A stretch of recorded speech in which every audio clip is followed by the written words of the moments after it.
and this looks like a good one. Fantastic signing for the football club. I think it's a good fit both ways, from Marc's point of view and from our point of view. Proven goal scorer at this level, got a championship medal under his belt, scored goals regularly, and we're really looking forward to working with him in hopefully a successful season. What makes a good goal scorer at this level? Well, obviously his record. Wants to get in the box, wants to get in the 6-yard box, scores all types of goals.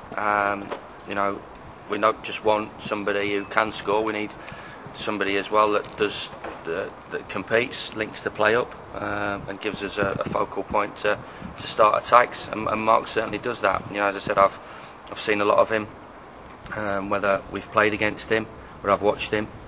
Spoke to a lot of people about him, the guys up at Chesterfield, Mickey Adams, who I know really well, at Port Vale. Spoke to players that have played against him, Lee Collins, who's here, who played with him and against him, and the answer's always the same. He's an handful and he scores, and I think it's no secret that at the top of the pitch with our goal scoring record last year, it's certainly something we need to improve on, and I think we've made a great signing, and I'm sure that Marc will definitely improve the numbers at the top of the pitch. It's come quite soon after the end of the season. It only feels like yesterday we were all here. How important is it to get some buzz, get some excitement around the club with signings like this? Well, there's definitely, I said towards the back end of the season, there's definitely a fantastic vibe and unity around the place between the supporters, and eventually when we made sure that we were going to be in this division, we were planning and talking and seeing where we can improve. I think that everybody will talk about a manager's life never really stops. Really, you're always looking short, medium, and long term, and getting Marc down here and talking to him about our plans. And I think he's excited about where the club's going as well, and we have got momentum.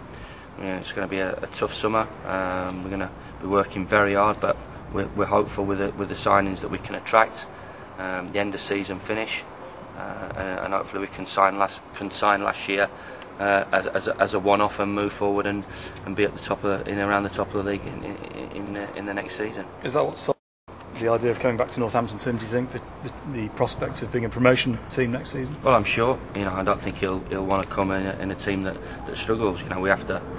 There's no divine right to be successful, but you're only good as your players that you've got in, and the players that we've got at the football club, the signings that we've already made with Xander, with Marc, with the players that we're trying to re-sign, with Chris Hackett and other players. It gives us a good solid group to go for, and if you've got some quality players in your group, you give yourself half a chance. So more to come then in the coming years? There is. We have to look at positions which we've talked about. We're looking to run with sort of 22, 23 players, and in that there would be a group of young players that are coming through: Ivan Toney, David Moyo, Connor Roberts, Lewis Hornby. So we're trying to get the mix and balance right of young, promising players and good experienced pros that have still got something left in the legs and still want to achieve. And Marc ticks that box, as does people like Darren Carter and Xander Diamond with the young players, and we feel it's an exciting future for us.